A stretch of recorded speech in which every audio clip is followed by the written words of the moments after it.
virus circule encore beaucoup. On est sur des taux d'incidence en Savoie qui sont autour de 1200 nouveaux cas pour 100 000 habitants par semaine. C'est un tout petit peu moins que les chiffres français sur les derniers jours, qui étaient plutôt autour de 2300.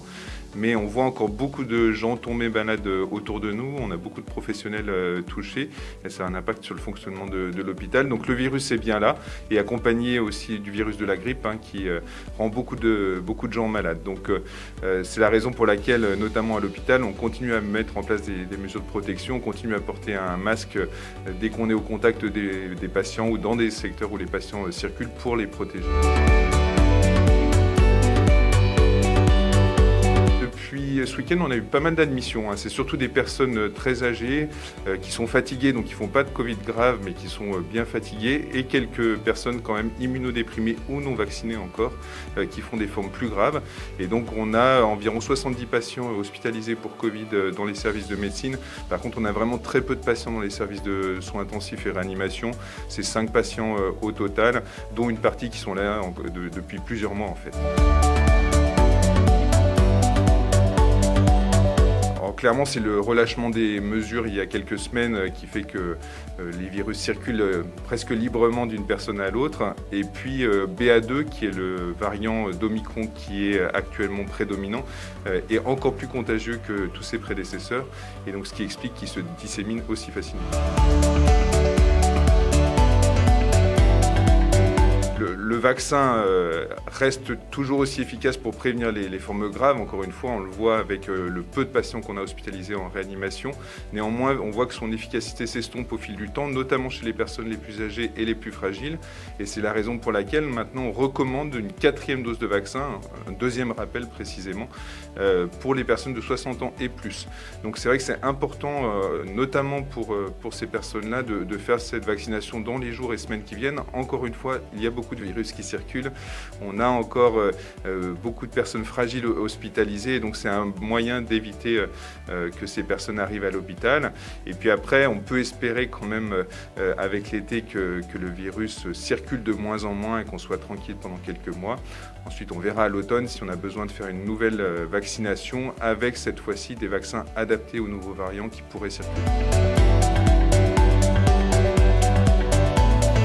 Ça, c'est vraiment difficile de se projeter à l'avenir. C'est vraiment l'évolution de l'épidémie qui nous le dira. On peut penser en effet qu'on devra faire, en tout cas pour les personnes les plus fragiles, au moins régulièrement des rappels vaccinaux, un peu comme on le fait pour la grippe. C'est déjà recommandé pour ces personnes-là d'ailleurs.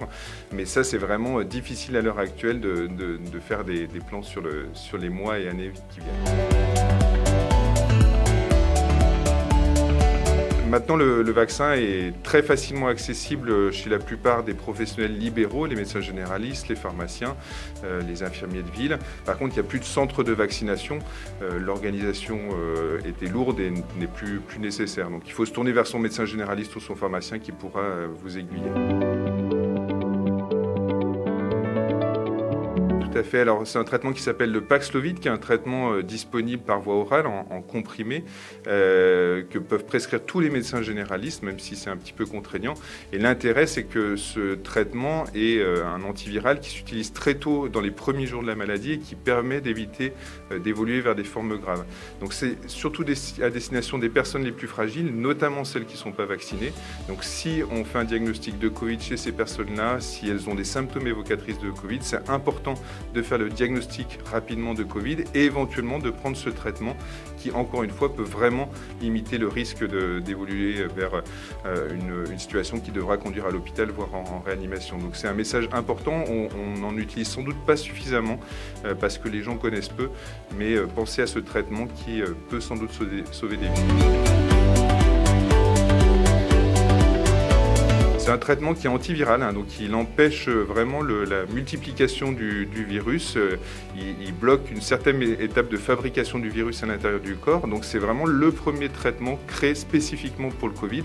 On n'a pas tant d'antiviraux que ça. Les traitements antiviraux habituellement les plus connus sont utilisés contre le VIH. Et là, pour la première fois, on a vraiment un nouveau médicament qui a montré une efficacité importante. Alors c'était à une époque où on n'avait pas la vaccination et c'était le variant Delta qui circulait, mais on réduisait de 90% le risque d'évoluer vers une forme grave, ce qui est un résultat vraiment très, très important. Si on avait pu avoir ce médicament plus tôt, ça nous aurait beaucoup aidé. Bon, malheureusement, il a fallu le temps de la recherche pour y arriver.